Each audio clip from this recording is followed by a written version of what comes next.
Hey everyone, आज मैं explain करूंगा रोमन्स चैप्टर 14 ताकि इस चैप्टर से रिलेटेड आपका सारा डाउट क्लियर हो जाए। तो चलिए शुरुआत करते हैं वचन 14 से।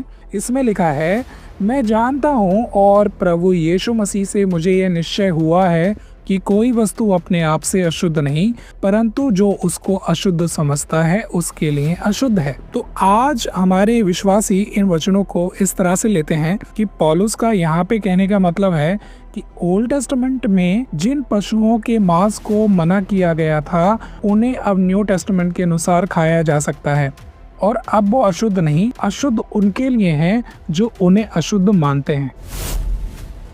रोमन्स का जो लेटर है उसे पौलुस ने करीब 56 से 57 एडी के बीच में लिखा, और इससे करीब 1 साल पहले यानी 55 एडी में पौलुस ने एक लेटर कोरिन्थियंस की कलीसिया को भी लिखा था, जिसका मेन मुद्दा था मूर्तियों पर चढ़ाए गए भोजन को खाने से रिलेटेड। तो दोनों लेटर्स के बीच करीब 1 साल का डिफरेंस है, और यही मुद्दा रोमन्स की कलीसिया में उठा, क्योंकि यहाँ पर भी मूर्तियों पर बलि किया गया मांस विश्वासियों को खाना चाहिए या नहीं इस बारे में है। लिखा है, जो विश्वास में निर्बल है उसे अपनी संगति में ले लो, परंतु उसकी शंकाओं पर विवाद करने के लिए नहीं, क्योंकि एक को विश्वास है कि सब कुछ खाना उचित है, परंतु जो विश्वास में निर्बल है वो साग पात ही खाता है। तो इन वचनों को पढ़ने से हमें पता चलता है कि उस टाइम पर रोमन्स की कलीसिया में 2 तरह के ग्रुप बन गए थे, एक जो मांस खा रहे थे और दूसरे वो जो सिर्फ साग पात ही खाते थे। अब चीज यहाँ पर नोटिस करने वाली ये है कि पौलुस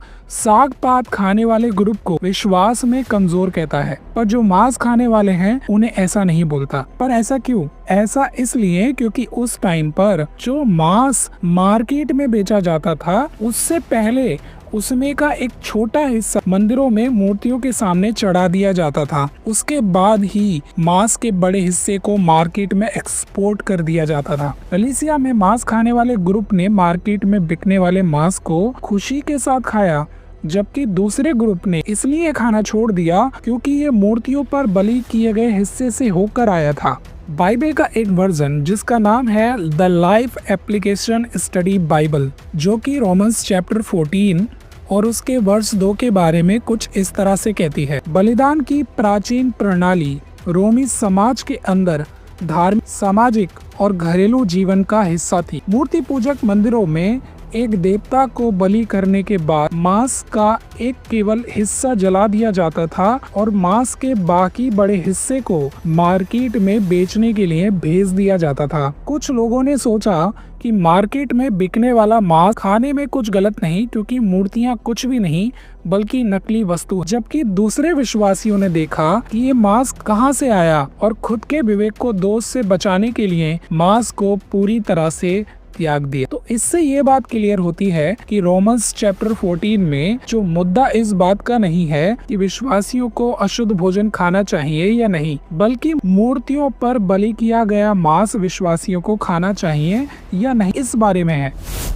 पौलुस कहता है, मैं जानता हूँ और प्रभु यीशु मसीह से मुझे निश्चय हुआ है कि कोई वस्तु अपने आप से अशुद्ध नहीं, परंतु जो उसको अशुद्ध समझता है उसके लिए अशुद्ध है। तो ये जो वचन है ओल्ड टेस्टामेंट में बताए गए शुद्ध और अशुद्ध पशुओं के बारे में बात नहीं करता, बल्कि मूर्ति के सामने चढ़ाए गए मांस के बारे में बात करता है। इसलिए विश्वासियों का एक ग्रुप इस मांस को अशुद्ध समझने लगा था जो मूर्तियों पर चढ़ाया जा रहा था। चलिए मैं इसे और डिटेल में लेकर चलता हूँ। बाइबल की मैन्युस्क्रिप्ट में यानी कि ग्रीक मैन्युस्क्रिप्ट में अशुद्ध के लिए 2 अलग अलग शब्दों का यूज हमें देखने को मिलता है। ये 2 शब्द हैं, कोइनोस और दूसरा है अकार्तर्तोस। रोमियो चैप्टर 14 कोइनोस का यूज करता है, ना कि अकार्तर्तोस का, जिसका मतलब होता है कॉमन। और न्यू टेस्टामेंट में कई सारे ऐसे वचन हैं जहां पर इस शब्द का यूज हुआ है, जैसे कि प्रेरितों के काम चैप्टर 2 उसका 44 वचन,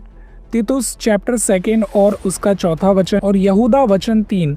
इन सभी के अंदर कोइनोस शब्द का यूज हुआ है, वही शब्द जो रोमियो 14 में यूज हुआ है, और इसका मतलब बिल्कुल भी अशुद्ध नहीं होता।